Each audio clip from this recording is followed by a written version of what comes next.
In this quick tutorial, we are going to show you that how to get live notification settings on TikTok. It's super easy and we will make sure you get it right. Just make sure you are logged in and using the latest version. Make sure to watch the complete video and follow each step carefully to avoid forgetting anything and making mistake.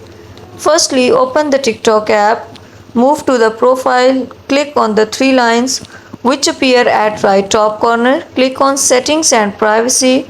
You have to click on notifications here. Now move down and you can see here live notification settings. In this way you can get the live notification settings on your TikTok. Thank you so much.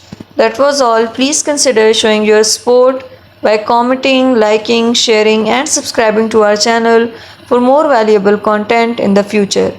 Your engagement is highly appreciated. I wish you very good luck. Thanks.